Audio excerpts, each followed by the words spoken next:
अंग्रेजी से नफरत करने वाले मुलायम सिंह यादव पहले लीडर नहीं। जो मुल्क अपनी मादरी जुबान का इस्तेमाल करता है वो ज्यादा तरक्की याफ्ता होता है। अंग्रेजी जुबान इस मुल्क पर सबसे बड़ा लानत है। केरला के स्कूलों में तालिब को अगर अंग्रेजी सीखने के लिए मजबूर किया तो 5,000 रुपए का जुर्माना लगाया जाएगा। जबकि इसी साल मराठी जुबान के दिन पर नए वजीर आला उद्धव ठाकरे ने ऐलान किया कि महाराष्ट्र के तमाम स्कूलों में मराठी सीखना लाजमी है। भारत की बहुत सारी जुबान हमारी शफाकत का एक अहम हिस्सा है और उसे बनाए रखना जरूरी भी है। विश्व खुद अपने वीडियो कई हिंदुस्तानी जुबानों में पेश करता है, लेकिन क्या ये हमारे बच्चों के मुस्तकबिल को दांव पर लगाकर करना चाहिए? अगर इस दुनिया की रफ्तार और कदम से कदम मिलाकर चलना है तो अंग्रेजी के बगैर ये नामुमकिन है। इस वजह से हमारी हुकूमत ने यह फैसला किया है कि हमारे बच्चों की पूरी तालीम सिर्फ अंग्रेजी मीडियम के जरिए ही होगी। मुख्तलिफ जमात इस तजवीज़ के बिल्कुल खिलाफ है, लेकिन इसका भी जवाब जगन के पास है। जो एहतजाज कर रहे हैं, क्या मैं उनसे पूछ सकता हूँ आपके अपने बच्चों ने किस जुबान में तालीम हासिल की है?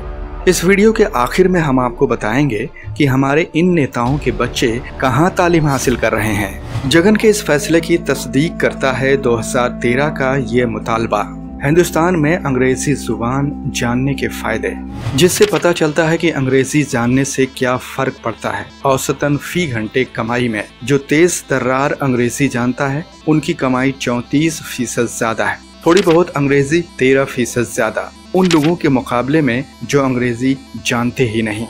आंध्रा के सभी 44,512 सरकारी स्कूलों में पहली से छठी जमात तक जहां तेलुगु मादरी जुबान है, वहां 2020-21 से अंग्रेजी मीडियम कर दिया गया है, जिसके जरिए आंध्रा की 67.41% खवानदगी के औसत को बढ़ावा मिलेगा, जो हिंदुस्तान के 74.04% औसत से काफी नीचे है। ये 1835 में लॉर्ड मैकाले थे जो पहली बार अपने मिनट ऑन एजुकेशन से हिंदुस्तानियों पर अंग्रेजी का इस्तेमाल करने के लिए जोर दिया था। अंग्रेजों को अगर हिंदुस्तान की बड़ी आबादी पर कंट्रोल करना होगा तो हमें ऐसे हिंदुस्तानियों की जरूरत आगे पड़ेगी जो खून और रंग से हिंदुस्तानी हो, पर सोच विचार में, राय में, रस्म रिवाज और अक्ल में अंग्रेज जैसा होगा। इसके बाद अंग्रेजी बोलने वाले हिंदुस्तानियों को ईस्ट इंडिया कंपनी के निचले सतह पर मुलाजिमत मिलने लगी, लेकिन अंग्रेजी को सरकारी जुबान के नाम से मौसूम किए जाने के बावजूद हिंदुस्तान में फारसी जुबान अगले 20 सालों तक पसंदीदा रही। जी हाँ, यहाँ तक कि मराठों और अंग्रेजों ने भी फारसी जुबान को सरकारी कागजात में इस्तेमाल किया। झांसी की रानी लक्ष्मीबाई और अंग्रेजों के दरमियान मुख्तलिफ मवासिलात भी फारसी में ही पाए जाते हैं। अंग्रेजों ने 1857 की बगावत के बाद से ही हिंदुस्तान पर मुकम्मल कब्जा कर लिया। तब अंग्रेजों ने फारसी को हमेशा के लिए तारीख के कूड़ेदान में डाला।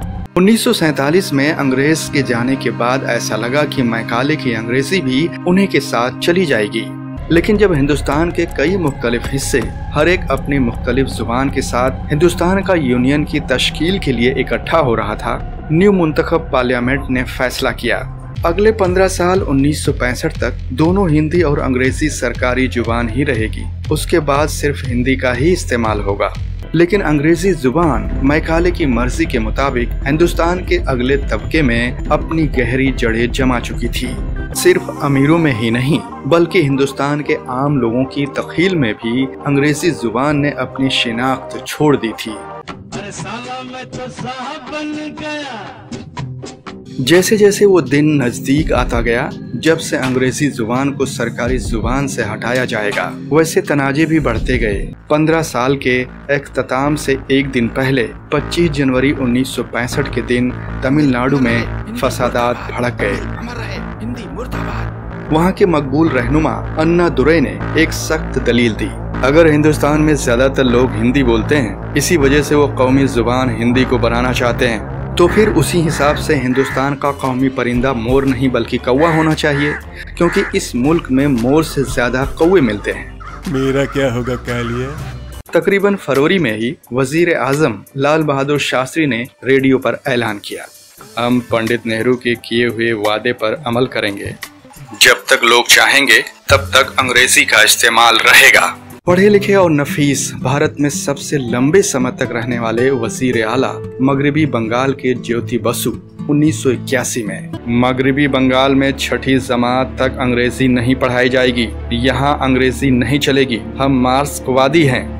नतीजन जब 1980 की दहाई में हिंदुस्तान को सॉफ्टवेयर प्रोग्रामर की जरूरत पड़ी, तब उस वक्त की सनाती दारुल हुकूमत कोलकाता में अंग्रेजी बोलने वाले इंजीनियरों की कमी महसूस हुई और आईटी सेक्टर ने अपना घर बेंगलोर और पुणे में बना लिया। सालों बाद 1997 में ज्योति बसु को अपने अल्फाज वापस लेने पड़े और प्राइमरी स्कूलों में अंग्रेजी को फिर से सिखाना शुरू करना पड़ा।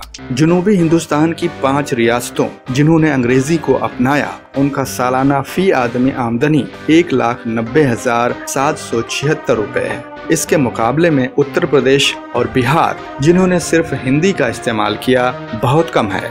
अंग्रेजी ताजीरत और कॉमर्स की जुबान है। दर हकीकत में ये अलहदा अहम वजह है जिससे हिंदुस्तान सॉफ्टवेयर दुनिया पर गालिब हुआ। लेकिन शायद सबसे अहम दलील अंग्रेजी के हक में है, वो ये है कि अच्छी अंग्रेजी बोलने से लोगों का एतमाद बढ़ता है। इसलिए कोई ताज्जुब की बात नहीं जब आप हिंदुस्तान के किसी भी छोटे से शहर में जाओगे, ये नज़ारा ज़रूर दिखाई देगा। हमारी मादरी जुबान सीखना न केवल हमारी शफाकत को जिंदा रखने का एक तरीका है, बल्कि मुतालबा को ये बताता है कि नई जुबान सीखना दिमाग में न्यूरॉन कनेक्शन बढ़ाकर हमें और भी ज़्यादा होशियार बनाता है। अगली नस्ल को अपनी मादरी जुबान सिखाना वालिदैन का फ़र्ज होना चाहिए। आज हम पूरा दिन सिर्फ तेलुगु में बात करेंगे। उस्तादों का किरदार है तालिब इल्मों को दुनिया के लिए तैयार करना। अब वक्त आ गया है जब हम देखें हमारे नेताओं के बच्चे कहाँ पढ़े हैं।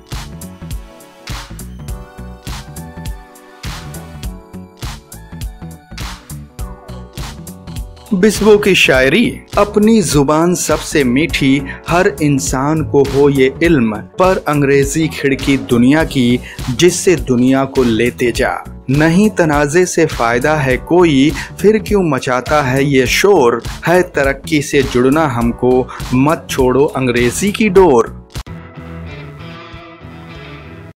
अगर आपको हमारी कहानी पसंद आई तो सब्सक्राइब करें बिस्बो चैनल को और साइड के बेल आइकन को क्लिक करना मत भूलिए, ताकि आपको मिल सके हमारे ताज़ा तरीन वीडियो सबसे पहले।